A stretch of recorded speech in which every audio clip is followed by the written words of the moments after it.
Hey guys, so one of my favourite things to do with this channel is explaining smaller incidents that almost go under the radar in great detail. It's challenging finding the information, but always so worth it when a video like this comes together. The incident I'm going to talk about today is from the Marauders vs Severus Snape days, the old days in Hogwarts.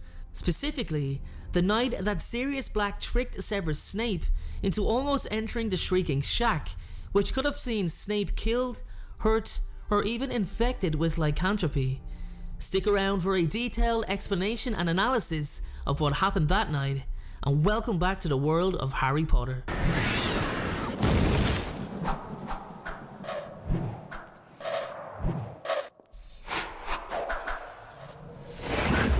Something that I love about the Harry Potter books is the fact that there's so much backstory, the fact that there's history between older characters, and the fact that the story just doesn't start and end with Harry Potter.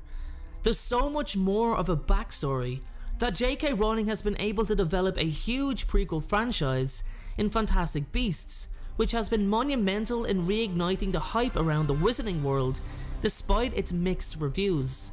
But I want to talk about the history between characters synonymous with Harry Potter alone, specifically the previous generation, Harry's parents, and those they attended Hogwarts School of Witchcraft and Wizardry with. Now, it's no surprise that James Potter and Severus Snape had a lot of bad blood between them, so much that it filtered through James and onto Peter Pettigrew, Remus Lupin, but more so Sirius Black. You see, the real animosity was between Severus and James, that's true. They both competed for Lily's affections.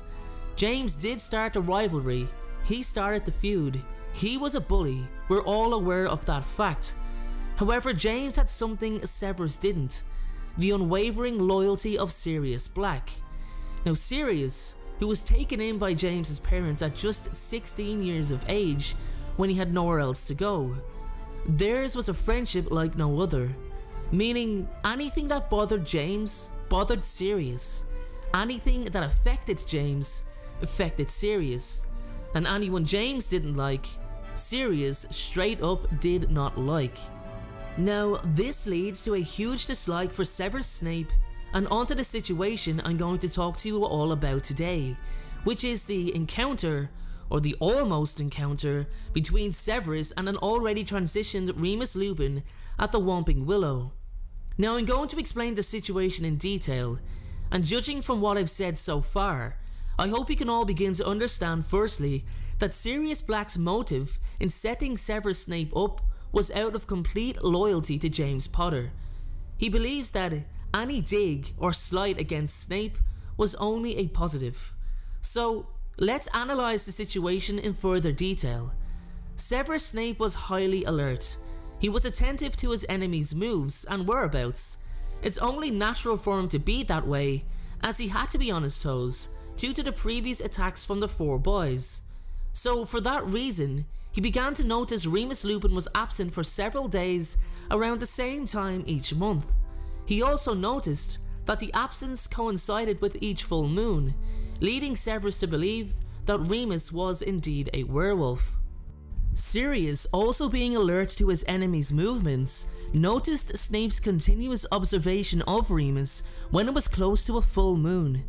Wanting to set him up for some harm at the very least, Sirius decided to trick Snape in the form of what he'd consider being called a practical joke. However, judging by the outcome of the situation that followed, there's not many who consider it in any way a joke.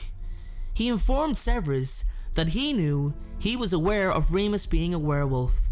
He lured his rival into a false sense of confidence by telling him this was a highly kept secret, something that went beyond their constant quarrels, that if he wanted to truly see Remus transforming, he could not tell a soul. With Snape agreeing, Sirius then informed him that Remus was always active around the Shrieking Shack, and the best way to get there was through the tunnel by the Whomping Willow tree. Sirius left out crucial information, however, by not telling Snape that Remus actually resided in the shack in full, uncontrollable werewolf form and was a massive danger to anyone remotely close by. Snape, acting under Black's tip-off, indeed followed Remus past the Whomping Willow and began walking through the tunnel. It was only when Sirius had informed James of what he did that the latter rushed to the Whomping Willow tree and through the tunnel to stop Snape before he encountered Remus in full werewolf form. When Snape was made aware of just how close he came to possibly being killed, seriously harmed, or even bitten and infected with lycanthropy, he heavily resented Sirius for such actions. He had always disliked him over the years, and vice versa, but Severus never once intended for Sirius to be at risk of death. This experience, however, really made Snape realise that his existence as a person meant nothing and far beyond it to Sirius Black, and that was a feeling he never forgot. He was even joyous at the news that Sirius had been killed, sparing no sympathy for the man that cared nothing for his well-being. He and James still loathed one another, despite the latter saving him.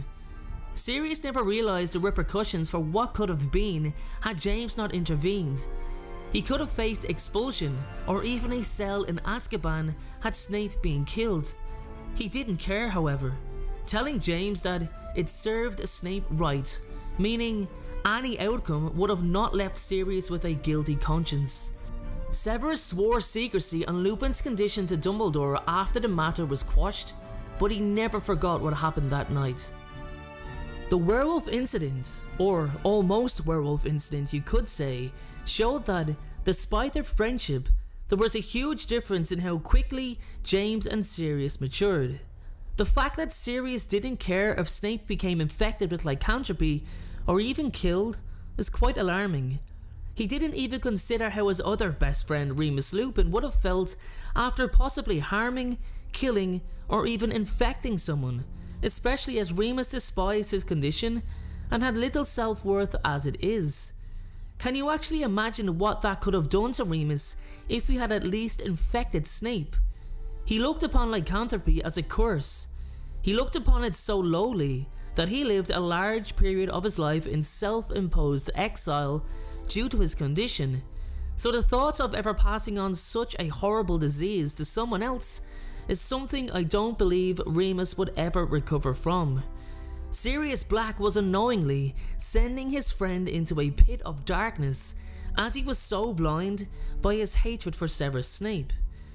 James Potter's interference the moment he learned of Sirius's actions really showed how far he'd come as a person, and that despite his dislike for Snape, he knew that there was a fine line between a prank like a jinx or a hex and seeing someone become gravely injured at his expense. He also would have been well aware that had any harm come to Severus Snape, Lily Evans would have immediately held him responsible despite his last-minute efforts to help Snape, and would have most likely never spoke a word to him again. Sirius seems to be the last one to escape the immature behaviour that he and the Marauders were so widely known for. He seemed to lack a purpose for some time, and his actions really showed that he was quite a self-centered human being, as he gave such a lack of consideration to everyone else that could have been affected if Severus had have died or even become infected with lycanthropy that night. I honestly believe it was through James Potter's example, the upcoming Wizarding War, and what was truly at stake, that finally seen Sirius Black become the better man we all knew him to be. But the history of what happened that night can't be erased. Thanks again everyone, and I'll see you all in the next video. Thank you so much for watching. I truly appreciate your support. Everyone, notifications of uploads are more important than ever. So please, if you haven't already, turn those notifications on to make sure you're notified the moment my video goes live. Making videos is what I love to do. It's my dream and my passion. However, it does cost time and money to produce this content. So if you have $1 to spare to support me on Patreon in exchange for some exclusive unseen content, then you can click the Patreon link below or at the end of this video. Please only support me if you can afford it.